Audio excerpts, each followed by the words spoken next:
کیونکہ دو خبریں صدر ٹرمپ نے دی ہیں. ایک تو انہوں نے یہ کہا ہے، جیسا کہ آپ پہلے کہہ چکے ہیں، کہ انہوں نے کہا ہے کہ جو پروجیکٹ فریڈم تھا، جس کے تحت انہوں نے تقریباً 20,000 سیلرز اور 2,000 جہاز جو محبوس ہیں خلیج فارس میں، ان کو باہر نکالنے کا انتظام کیا ہوا تھا under the cover of their own escorts. اور دوسرا انہوں نے یہ کہا ہے کہ جو مذاکرات ہو رہے تھے متوازی سطح پہ، اس میں خاصی پروگریس ہوئی ہے. تو اس سے جو ہے امید بنتی ہے کہ کسی طریقے سے جو ہے کوئی سیاسی صفاتی حل نکل آئے گا. ایک مرتبہ پھر انہوں نے پاکستان کا شکریہ ادا کیا ہے. مارکو روبیو کا بیان بھی اس سلسلے میں بہت اہم ہے، کیونکہ انہوں نے یہ کہا ہے کہ آپریشن ایپک فیوری ختم ہو چکا ہے. اور ان سے جب پوچھا گیا کہ یہ کیسے ختم ہوا ہے، ان کا کہ اصل میں ہمارا ہدف یہ تھا کہ ایران کے جو بلسٹک مسائلز تھے یا جو ان کی اور مسائل کیپیبلٹی تھی، وہ ہائپرسونک ہوں یا کروز مسلس ہوں، ان کی جو کیپیبلٹی کو ختم کیا گیا ہے یا اسے نقصان پہنچایا گیا ہے. تو ایک مرتبہ یہ پھر واضح ہوا ہے کہ امریکہ ایک ایکسٹ ریمپ پہ ہے، وہ باہر نکلنا چاہتا ہے اس پوری کی پوری جنگ سے. جو ایران کے وزیر خارجہ ہیں عباس اراغچی، ہی از ان بیجنگ، اور بیجنگ میں ان کی مشاورت ہو رہی ہے. وہاں یہ کوشش ہوگی کہ کس طریقے سے آبنہ ہرمز کو کھولا جائے. اور ان دونوں کے یہ دونوں بہت ہی قریبی اسٹریٹجک پارٹنرز ہیں. لہٰذا یہ جو پیش رفت ہے ہمیں اس وقت نظر آ رہی ہے، کم از کم کل اور پرسوں کی کشیدگی کے بعد، یہ سفارتکاری کی طرف ہمیں فریقین بڑھتے ہوئے نظر آ رہے ہیں. اچھا مسعود صاحب، ہم یہ دیکھ رہے ہیں کہ یو اے ای پر حملہ ہوتا ہے اور فجیرہ پہ حملہ رپورٹ کرتے ہیں ہم، اور وہاں پر ڈرونز داغے جاتے ہیں اور میزلز داغے جاتے ہیں. اب ترجمان خاتم الانبیاء ہیڈ کوارٹرز یہ کہتے ہیں کہ ایران نے متحدہ عرب امارات پر کوئی حملہ نہیں کیا، اور یو اے ای نے اگر کارروائی کی تو پھر بھرپور جواب دیا جائے گا. یہ صورتحال کتنی الارمنگ ہے اور کتنی باعث تشویش ہے؟ یو اے ای پر اگر ایران حملہ نہیں کر رہا تو پھر کون کر رہا ہے؟ اس سلسلے میں کیا سرائی نہیں کرنی چاہیے، لیکن ہمارا شک شبہ یہ ہے کہ اگر ایران نے دو ٹوک انداز میں یہ انکار کر دیا ہے کہ انہوں نے نہ میسائل اٹیک کیے ہیں، نہ ڈرون اٹیک کیا، نہ فجیرہ کی آئل فیسلٹی کے اوپر انہوں نے اٹیک کیا ہے، اور یہ ان کی جو خبر رساں ایجنسیاں ہیں وہ بھی کہہ رہی ہیں، پاسداران انقلاب نے بھی اس کی وضاحت کی ہے، جیسے کہ آپ نے کہا خاتم الانبیاء ہیڈ کوارٹرز نے بھی ڈینائی کیا ہے. تو شبہ جو ہے وہ اسرائیل کی طرف جاتا ہے. وہ اس قسم کی جو ہے وارز پہلے سے بھی کرتے رہے ہیں، کیونکہ ان کی یہ خواہش ہوگی کہ کسی طریقے سے یو اے ای اور ایران آپس میں متصادم ہو جائیں.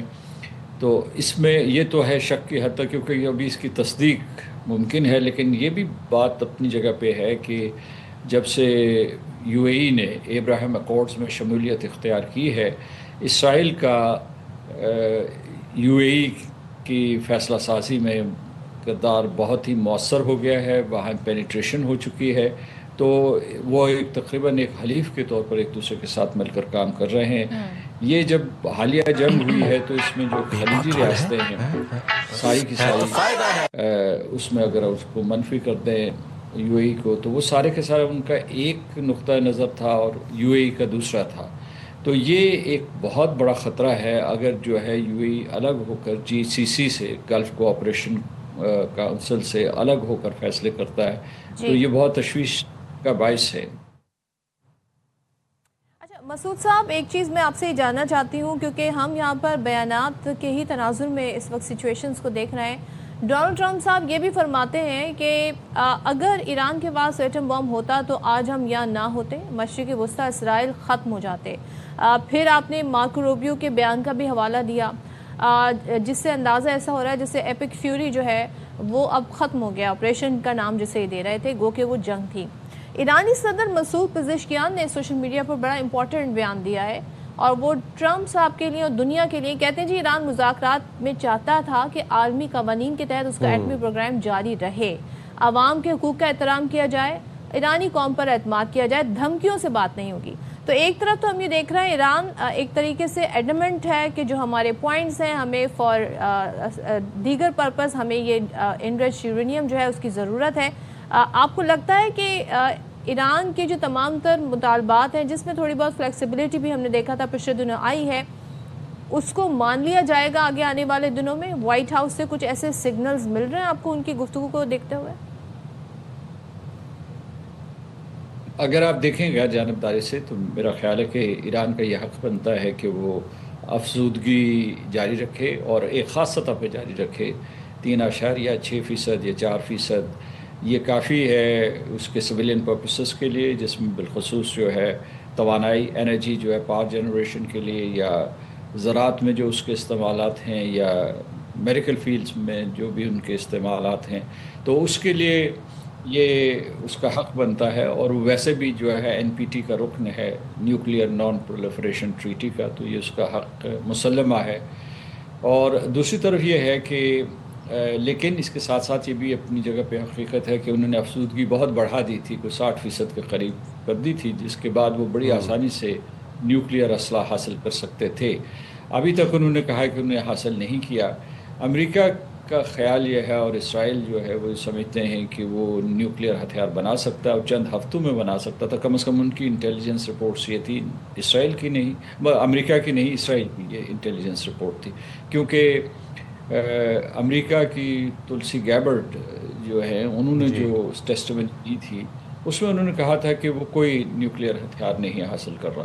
نیتن یاہو تو کوئی 20-30 سال سے یہی کہتے ہیں جی کچھ ہی ٹائم ہے بس بنا لیں گے. وہ تو ان کی ایک بڑا کلپ وائرل بھی ہوا ہے، آئی تھنک کسی CNN یا کسی چینل نے کمپائل کیا تھا کہ کتنی دفعہ اس نیتن یاہو یہ بات کہہ چکے ہیں ایران کے حوالے سے. جی، اور دوسری یہ ہے کہ جو دنیا نے سبق سیکھا ہے، یوکرین نے جب اپنا نیوکلیئر اسلحہ سرنڈر کیا، اور اسی طریقے سے جو لیبیا نے اپنی نیوکلیئر استعداد سرنڈر کی، تو اس کے بعد جو ہے ان کو مسمار کر دیا گیا.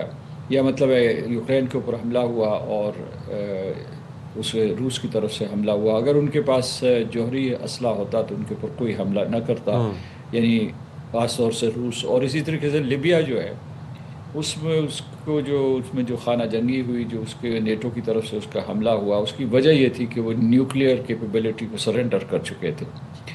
تو اس لیے ایران جو اپنے آپ کو غیر محفوظ محسوس کرتا ہے، کیونکہ اس کی اور امریکہ کی دشمنی ہے، اس کی اور اسرائیل کی دشمنی ہے، لہٰذا وہ اسے ایک دفاعی ہتھیار کے طور پر استعمال کرنا چاہتے تھے. ان کی طرف سے سگنل یہ تھا کہ اگر آپ ہمارے اوپر حملہ کریں گے تو ہم نیوکلیئر اسلحہ بھی بنا سکتے ہیں. وہ راستہ انہوں نے اختیار نہیں کیا جو نارتھ کوریا نے کیا تھا. نارتھ کوریا نے نیوکلیئر نان پرولیفریشن ٹریٹی سے علیحدگی اختیار کی، اور اس کے بعد انہوں نے اپنا نہ صرف مسائل کیپیبلٹی، انٹرکانٹیننٹل بیلسٹک میسائلز بنائے، ساتھ ساتھ انہوں نے نیوکلیئر اسلحہ بھی بنا دیا. ان کے پاس مطلب بڑی تعداد میں نیوکلیئر وار ہیڈز موجود ہیں. تو یہ ایران کے لیے ایک مخمصہ ہے، اور ان کی ایک دفاعی فصیل بھی ہے، یہ جو ان کی 60% تک انریچڈ یورینیم ہے. اچھا مسعود صاحب، جب ہم بات کر رہے ہیں کہ ایران کے پاس جو 60% تک انریچڈ یورینیم ہے اور اس کو سرنڈر کرنا ہے، اور اب سرنڈر کا پروسیس کیا ہوگا، کون سی کنٹری جو ہے وہ اس کی ٹیک کیئر کرے گی جو 450 کلو انریچڈ یورینیم ہے، جبکہ ٹرمپ یہ کہتے ہیں کہ چین کے ساتھ لڑنے کے بجائے بہتر تعلقات رکھنا زیادہ سود مند ہے، اور ٹرمپ کا دورہ چین بھی is just around the corner. ایسے حالات میں ایرانی وزیر خارجہ عباس اراغچی آلریڈی چین کے دورے پر ہے. یہ ڈائنامک کتنا امپورٹنٹ ہے، اور پھر جو اسٹیکنگ پوائنٹ ہے 450 کلو یورینیم کا، وہ کیسے سالو ہوگا؟ اس کا ایک آسان حل یہ ہے کہ ایران وہ پورے کا پورا ذخیرہ اسٹاک پائل جو ہے وہ روس کے حوالے کر دے. روس کے صدر پوٹن نے یہ کہا ہے کہ وہ یہ اسٹاک پائلز لینے کے لیے تیار ہیں. ان کی حکومت کا ترجمان پیسکوف نے بھی یہ اس بات کی تصدیق کی تھی کہ روس لینے کے لیے تیار ہے. لیکن ویسے جو ہے پبلک سٹیٹمنٹ کے ذریعے ایران نے انکار کر دیا تھا کہ وہ کسی کو بھی نہیں دیں گے. اور ظاہر ہے کہ ایران میں بھی جو ہے جو خاص طور سے جن کو کہا جاتا ہے کہ جو کنسرویٹوز ہیں، جو ہارڈ لائنرز ہیں، انہوں نے انکار کر دیا تھا. اور امریکہ کو تو دینے کا سوال ہی پیدا نہیں ہوتا. لہٰذا یہ میں سمجھتا ہوں کہ اس کے بارے میں ایران کو لچک دکھانی ہوگی. ویسے اس کی نظیر موجود ہے، دا پریسیڈنٹ از دیئر. وہ لاسٹ ٹائم جب 2015 میں joint comprehensive plan of action ہوا تھا، تو ایران نے جو اپنے ذخائر تھے، یہ اسٹاک پائل جو تھے، وہ نہ صرف روس کو دیے تھے بلکہ مغربی ممالک کو بھی دیے تھے، اور وہ کسی ایک خاص قیمت کے اوپر ان کو دیتے تھے تاکہ وہ جو ہے ان کو ڈاؤن بلینڈ کر سکے اور اسے نیوکلیئر فیول میں استعمال کر سکیں، تو نیوکلیئر فیول میں کنورٹ کر کے استعمال کر سکیں۔ تو اس لیے یہ ہے کہ اس کے کئی ممکنات موجود ہیں، صرف یہ ہے کہ اس میں ایران کی آمادگی ہوگی یا نہیں ہوگی، یہ سب سے بڑا سوال ہے۔ یہ ایک بڑا سوال ہے جو ظاہر حل طلب ہے، اور اس حوالے سے بات بھی مزید دیکھتے ہیں آگے آنے والے دنوں میں کیا ہوتی ہے۔ تھینک یو سو مچ سردار صاحب، بہت شکریہ آپ کا اس ساری صورتحال پر بات کرنے کے لیے۔ اور آپ کو یاد دلائیں، یہ منتھ مئی کا منتھ 1 سال ہونے والا ہے مارکہ حق بنیان مرصوص کو، اور اس حوالے سے ہم دیکھ رہے ہیں باقاعدہ طور پر پاکستان کی جو کامیابیوں کا ایک سفر شروع ہوا، الحمدللہ وہ جاری ہے۔ کل کور کمانڈر کانفرنس ہوئی، قوم اور پاک افواج اندرونی اور بیرونی چیلنجز کے سامنے بنیان مرصوص کی مانند یکجا ہیں، یہ کہنا تھا فیلڈ مارشل سعید عاصم منیر کا۔ وہ کمانڈر کانفرنس سے خطاب کر رہے تھے، اظہار خیال کر رہے تھے۔ انہوں نے کہا کہ مارکہ حق میں عوام، حکومت اور افواج کے درمیان غیر متزلزل ہم آہنگی کی علامت ہے۔ فیلڈ مارشل نے مارکہ حق یادگار سال مکمل ہونے پر قوم اور مسلح افواج کو مبارکباد دی اور اسے اہم سنگ میل قرار دیا۔ کور کمانڈرز کانفرنس میں شہداء کی قربانیوں کو شاندار خراج تحسین پیش کیا۔ سی ڈی ایف کا مسلح افواج کی تیاری، پیشہ ورانہ مہارت اور جنگی صلاحیتوں پر اطمینان کا اظہار، اور فورم نے کہا دہشت گرد نیٹ ورکس کے مکمل خاتمے اور معاون انفراسٹرکچر کے خلاف کارروائیاں جاری رہیں گی۔ افغان طالبان رجیم پروپیگنڈا کے تحت پاکستان پر شہریوں کو نشانہ بنانے کا جھوٹا الزام لگا رہی ہے۔ گمراہ کن بیانیہ افغان طالبان رجیم کی منظم ڈس انفارمیشن مہم کا حصہ ہے۔ پاکستان افغان طالبان رجیم کے بے بنیاد الزامات کو واضح طور پر مسترد کرتا ہے اور ہماری دفاعی کارروائیاں صرف دراندازوں کے خلاف ہیں۔ تو جناب یہ کل کور کمانڈر کانفرنس کے اندر محرکات تھے، تو اسی پہ بات کر لیتے ہیں۔ دفاعی تجزیہ کار بریگیڈیئر ریٹائرڈ ڈاکٹر راشد ولی جنجوہ ہمارے ساتھ ہیں۔ Thank you so much doctor Rashid ولی جنجوہ صاحب بات کرنے کے لیے۔ اور کل ہم نے دیکھا بڑے زبردست طریقے سے اظہار خیال کیا گیا مارکہ حق کے حوالے سے۔ 1 سال گزر گیا راشد صاحب، اور ابھی تک ہم دیکھ رہے ہیں دشمن جو ہے وہ جس طرح پسپا ہوا، آج بھی اس کو کچھ کہنے کی، بولنے کی کوئی ہمت، کوئی جرت نہیں، ایون ایکسیپٹنس بھی وہاں پر ہم دیکھ رہے ہیں۔ جو ان کے طیارے گرے تھے ان سے بار بار سوال پوچھا جاتا ہے، کوئی جواب نہیں ہے۔ یقیناً کل بھی اس بات کا اعادہ کیا گیا کوئی کمانڈر کانفرنس میں کہ ہماری افواج ہو، ہماری عوام ہو، ہم سب بنیان مرصوص کی مانند ہیں، چاہے وہ اندرونی چیلنجز ہو یا پھر بیرونی چیلنجز ہو۔ بڑا اہم میسج ہے جو کہ ظاہر 1 سال بعد ہم اسے ری ایٹریٹ بھی کر رہے ہیں۔ اچھا راشد صاحب، آپ سے میں بات کروں گی اس حوالے سے بھی۔ اس وقت ویلکم بیک ونس اگین۔ اور ہم یہاں پر جب کیمبرج اسکولنگ سسٹم کی بات کرتے ہیں تو ظاہر ہے اسٹینڈرڈز بہت ہائی ہیں، اور یہاں سے جس طریقے سے بچے پھر پڑھ کر نکلتے ہیں، والدین بڑی بھاری فیس ادا کرتے ہیں اور بڑا ٹرسٹ ہے اس سارے سسٹم پر۔ لیکن 1 نہیں 2 نہیں، اور بلکہ ریپیٹڈلی ایسا ہو رہا ہے کہ آپ سوچیں ایک اور پرچہ، بلکہ ایک اور کیا، آئی تھنک 3 پرچے لیک ہو چکے ہیں اب تک۔ تو کیمبرج انٹرنیشنل امتحانات کی انتظامیہ ایک بار پھر تنقید کی زد میں آ گئی ہے، کیونکہ 1 ہفتے کے ہی دوران مبینہ طور پر 3 پیپرز لیک ہوئے with in the last 6 days۔ آپ کو یاد ہوگا کہ پہلے بھی ہم نے باخبر سویرا میں پورا ایک سیگمنٹ کیا تھا، AS میتھ ایگزام لیک ہوا ریڈٹ کے اوپر، اور لیک بھی کہاں پہ ہو رہے ہیں؟ ریڈٹ کے اوپر، پھر وہاں پہ فروخت کیے جاتے ہیں۔ اب جناب کل AS بزنس کا ایگزام بھی لیک ہوا، اور وہ بھی سوشل میڈیا پر گردش کرتا رہا، لوگ بچوں نے وہ جنہوں نے لینا تھا وہ خریدا پیپر۔ اب ایشو یہ ہے کہ اچھا AS میتھ بھی بہت ایک مشکل سبجیکٹ ہے، اور AS بزنس بھی انتہائی مشکل سبجیکٹ ہے۔ بات یہاں پر یہ ہے کہ کیمبرج ہر سال 50 ملین کے اراؤنڈ ریونیو جنریٹ کر رہا ہے پاکستان سے، کیوں نہیں اسکروٹنائز کیا جا رہا؟ اور یہ تواتر سے ہو رہا ہے، اس سال کی کہانی نہیں ہے، یہ پچھلے سال بھی ہوا تھا، اس سے پچھلے سال بھی ہوا تھا، اور اس سے پچھلے سال بھی ہوا تھا۔ پرچے لیک ہو رہے ہیں، بچوں کے سینٹرز شفٹ کر دیے جاتے ہیں، کیوں یہ سارے لوپ ہولز آ رہے ہیں؟ لیکیجز کون فکس کرے گا؟ کیمبرج کا ایک ہی موقف ہے کہ we are doing a thorough investigation. اور صحیح بات ہے، اس حوالے سے انویسٹیگیشن بھی پراپر طریقے سے ہمارے سامنے نہیں آئی۔ بات کر لیتے ہیں، ہمارے ساتھ ہمارے نمائندے انور خان بھی موجود ہیں، ان سے بھی بات کر لیتے ہیں۔ انور، ذرا یہ بتائیے گا پرچہ لیک ہونے کی خبر سب سے پہلے کیسے سامنے آئی؟ ظاہر سوشل میڈیا پر ہی لیک ہوا یہ، بٹ یہ کتنی دیر پہلے آؤٹ ہوا؟